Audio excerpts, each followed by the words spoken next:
আসসালামু আলাইকুম এভরিওয়ান। আমি এখানে মাসকলাইয়ের ডাল রান্না করব। আজকে মাসকলাইয়ের ডালটাকে ভেজে আমি গুঁড়ো করে নিয়েছি।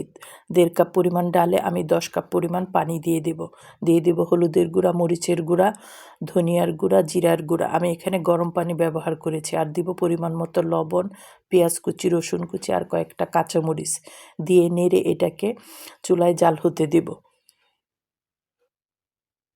অন্যদিকে আমি একটা কড়াইয়ে তেল দিয়ে তাতে পেঁয়াজ কুচি দিয়ে দেব। পেঁয়াজ কুচিটা ভাজা হলে দিয়ে দেব আদা রসুনের পেস্ট। আদা রসুন বাটাটাকে ভেজে মরিচের গুঁড়া, হলুদের গুঁড়া, ধনিয়ার গুঁড়া দিয়ে কষিয়ে নেব। দিয়ে দেব অল্প পরিমাণ লবণ আর অল্প পানি দিয়ে মশলাটা কষিয়ে নেব। মশলাটা কষানো হলে আমি এখানে বল মাছের মাথাটা কষিয়ে নেব। শীতের দিনে এরকম অল্প পানি দিয়ে দেব। শীতের দিনে এরকম বল মাছের মাথা দিয়ে মাসকলাইয়ের ডাল রান্না খেতে অনেক মজা। কষানো হলে সেই ডালের মিশ্রণে আমি মাছের মাথাটা দিয়ে দিব, নেড়ে দেব।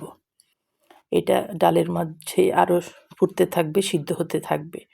আর মাছের মাথাটাও ডালের সাথে সিদ্ধ হয়ে মিশতে থাকবে। এভাবে শীতকালে আমরা মাসকলাইয়ের ডাল রান্না করে খেতে পারি।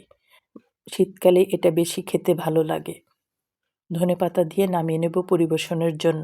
রেডি হয়ে গেল আমার মাসকলাইয়ের ডাল, মাছ